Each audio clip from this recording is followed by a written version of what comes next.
रीता अपनी बेटी तनु से कहती है, सारा सामान समेटकर आखिर तुम कहाँ जा रही हो। साथ में बहुत ज्यादा रो भी रही थी। तनु इस बात पर अपनी माँ रीता से कहती है, मैं इस घर से हमेशा के लिए शादी करके नहीं जा रही हूँ। मेरी बाहर शहर में नौकरी लगी है, मैं बस वहीं जा रही हूँ। आप तो बस अपने नए पति और अपनी नए बेटे के साथ खुश रहना। मेरा क्या है, मैं तो कहीं पर भी रह लूंगी। आपको मेरी खुशियों से ना उस समय कोई वास्ता था और ना ही आज वास्ता है। अब मैं यहाँ से जा रही हूँ, आप अपनी जिंदगी में खुश रह लेना।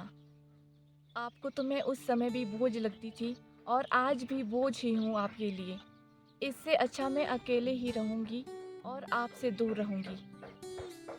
तो नमस्कार दोस्तों, आज मैं आपको एक नई कहानी सुनाने जा रही हूँ। तो आइए मेरे साथ कहानी को शुरू करते हैं। आखिर तनु कौन थी और रीता कौन थी? आखिर रीता ने तनु के साथ भी ऐसा क्या किया था जो वह अपनी सगी माँ को यह बोलने पर मजबूर हो गई। तनु रीता के पहले पति की बेटी थी। जहाँ पर रीता की पहले शादी हुई थी, वहाँ पर रीता और उसके पति के संबंध कुछ अच्छे नहीं थे। हर रोज के लड़ाई झगड़े, मारपीट, यही सब उनकी दिनचर्या बन चुकी थी। जब रीता की वहाँ पर पहली बार शादी हुई थी, तो उसके 5 महीने के बाद रीता प्रेग्नेंट हो गई थी। उसके बाद जब उनके घर में एक छोटी सी प्यारी सी नन्ही सी लड़की का जन्म हुआ था, वह थी तनु। तनु अब धीरे धीरे बड़ी होने लगी थी। उनके घर में हर रोज के लड़ाई झगड़े से परेशान होकर अब रीता ने डिसाइड किया कि वह अपने मायके में ही रहेगी। रीता तनु को लेकर हमेशा के लिए अपने मायके चली जाती है और वहीं पर तनु बड़ी होने लगती है। नानी तनु का बहुत अच्छे से ध्यान रखती है। रीता से ज़्यादा तनु अब अपनी नानी के पास रहना ज़्यादा पसंद करती है, क्योंकि नानी तनु को बहुत ज़्यादा प्यार करती थी, उसकी देखभाल करती थी। जैसे एक छोटे से बच्चे का ध्यान रखते हैं, ठीक तनु की नानी भी अपनी बच्चे का वैसे ही ख्याल रखती थी। अब तनु को अपनी माँ की आदत नहीं, बल्कि अपनी नानी की आदत लग चुकी थी। आस पड़ोस के लोग और रिश्तेदारों ने तनु की माँ रीता को यह बोलना शुरू कर दिया कि अब अपनी दूसरी शादी कर लो, जिंदगी तुम्हारी बहुत लंबी है। पूरी जिंदगी आखिर तुम कैसे अकेले काटोगी? ऊपर से तुम्हारी बेटी। अब लोगों का क्या है, लोग कुछ तो कहेंगे ही। रीता को लोगों की बातें चुभने लगी और अपने फ्यूचर के प्रति सोचने लगी कि मैं आने वाली जिंदगी में भला क्या करूंगी। ना ही मैं पढ़ी लिखी हूँ और ना ही कुछ और करती हूँ। मैं अपनी बेटी का गुजारा कैसे करूंगी? और मेरे माता पिता भी आखिर कब तक रहेंगे और कब तक मेरी बेटी और मेरा ध्यान रखेंगे? यह सब सोचते ही रीता डिसाइड कर देती है कि वह दूसरी शादी करेगी। वह दूसरी शादी कर भी लेती है और तनु को भी साथ अपने ले जाती है। नए ससुराल में जब वह जाती है, तो जो रीता की सास होती है, वह तनु को एक्सेप्ट नहीं कर पाती है। वह कहती है कि यदि तुमने इस घर में आना है, तो तुम्हें अकेले ही आना होगा। यह दूसरों की बेटी को लेकर यहाँ पर मत रहो, नहीं तो तुम भी इस लड़की के साथ अपने घर में वापस चली जाना। कुछ दिन तो वह वहाँ रहने की मोहलत दे देती है कि कुछ दिन तुम इसके साथ यहाँ पर रह लो, पर उसके बाद इसे अपनी नानी के घर या फिर अपने पिता के घर छोड़ देना। रीता इस बात पर हामी भर देती है और कुछ दिन तनु वहीं पर रहती है। अब हर दिन रीता के घर पर तनु को लेकर झगड़ा शुरू होने लगा। रीता की सास और उसका पति हर दिन रीता को ताने देने लगे, आखिर तनु कब तक यहाँ रहेगी? अब तो उसे अपने पति या फिर नानी के घर छोड़ आओ। अगले ही दिन रीता सारा तनु का सामान पैक करने लग जाती है और तनु से कहती है कि चलो बेटा, तुम्हें मैं अपनी नानी के घर छोड़कर आती हूँ। तो इस बात पर तनु बहुत रोने लगती है। बच्चे तो होते ही ऐसे, ज़िद करने लगती है, माँ मुझे कहीं नहीं जाना है, मुझे तो बस आपके साथ रहना है। माँ मैं कहीं नहीं जाऊँगी आपको छोड़कर, प्लीज़ मुझे भी अपने साथ ही रखो ना। मेरा क्या कसूर है? मैंने क्या किया जो मुझे इतनी बड़ी सज़ा दे रही हो? मेरे स्कूल के बच्चे तो अपने माँ-बाप के साथ ही रहते हैं। मुझे ना तो अपने पापा का प्यार मिला और ना ही अब अपनी माँ का प्यार मिल रहा है। मैं क्या बिन माँ-बाप की बच्ची हूँ, जो आप दोनों मुझे इस तरह से छोड़ रहे हो?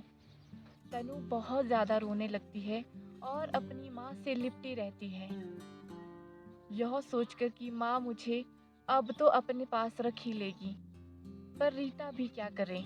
उसके पति और उसके सास ने तो उसे साफ कह लिया था कि अगर तुम्हें यहाँ रहना है तो तनु को अपने मायके छोड़कर आओ। अब तनु को वह जैसे कैसे नानी के घर छोड़कर आ जाती है और तनु को सहानुभूति देती है कि मैं हर हफ्ते या महीनों में तुमसे मिलने यहाँ ज़रूर आऊँगी। पर बेटा अभी मेरा जाना ज़रूरी है, तुम मेरी बात को समझो। तभी रीता अपने घर वापस चली जाती है और अपनी शादीशुदा ज़िंदगी में बहुत ज़्यादा बिज़ी हो जाती है और अपनी ज़िंदगी में आगे बढ़ने लग जाती है। पूरा 1 साल बीत चुका था। अब रीता फिर से माँ बनने वाली थी। रीता ने एक लड़के को जन्म दिया, जो कि उसके दूसरे पति और उसका बेटा था।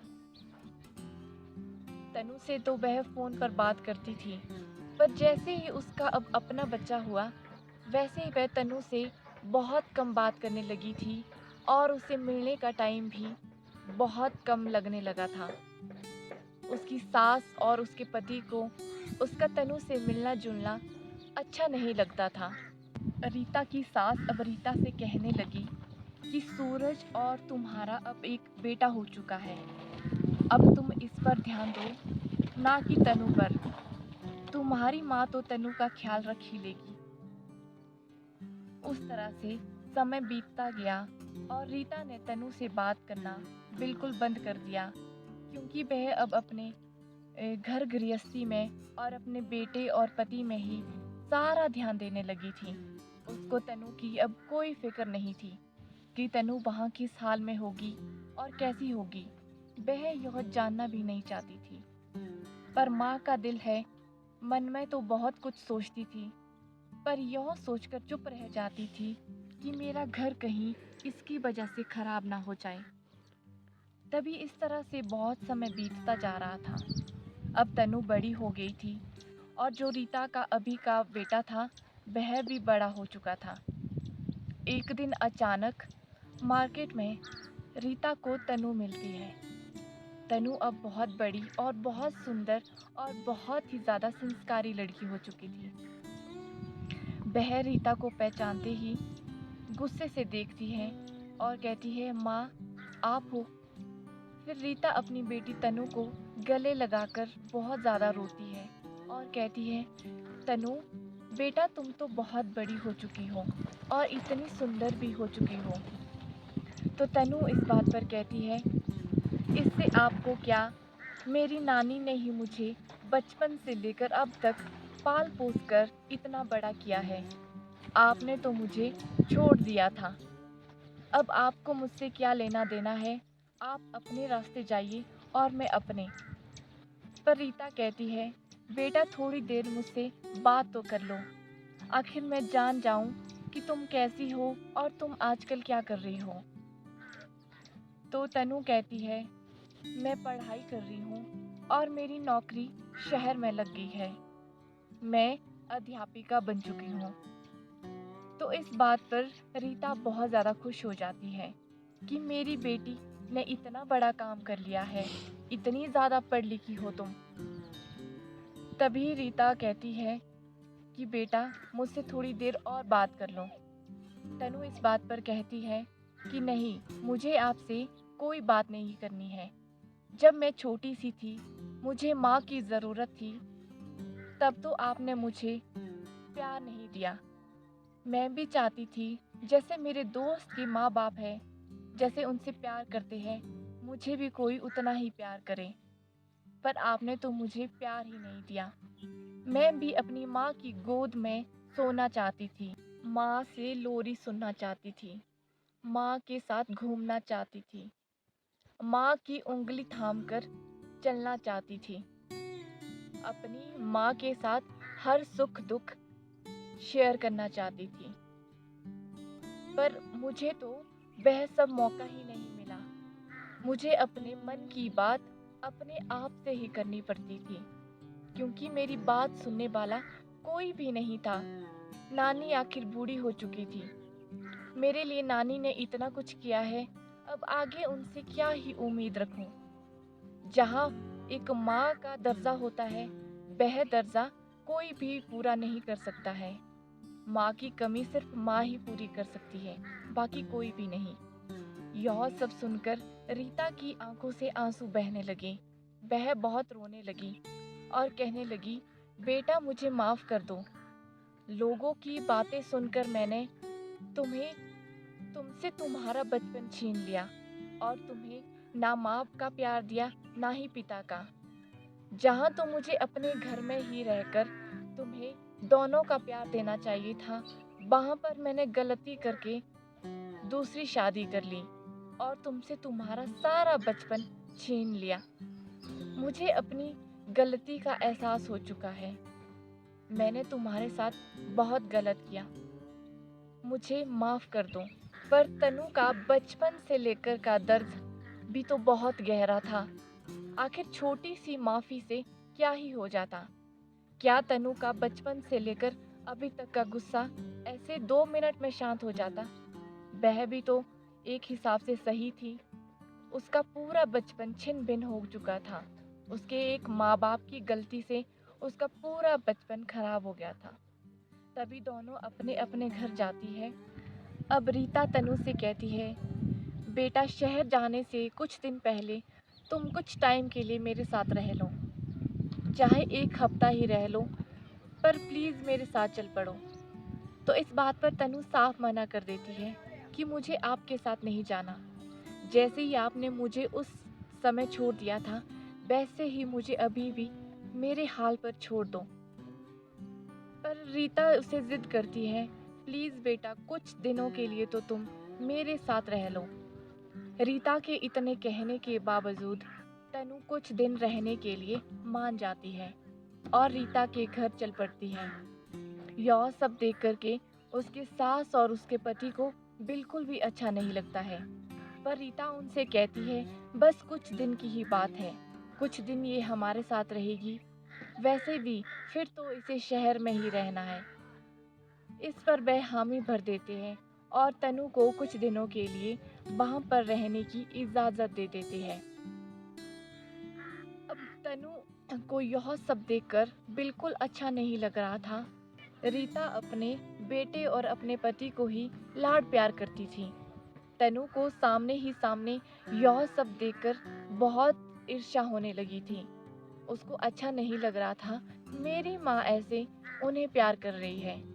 तो तनु रीता से दूसरे दिन ही कहने लगती है, माँ अब बहुत हो चुका है, अब मुझे शहर जाना है। तनु अब अपना सामान बांधने लगती है। तो रीता बहुत ज़्यादा रोते हुए कहती है, तनु प्लीज़ मत जाओ ना, बेटा तुम क्यों जा रही हो? तो बेटी कहती है, मुझे तो जाना ही है, मैं शादी करके थोड़ी ना जा रही हूँ।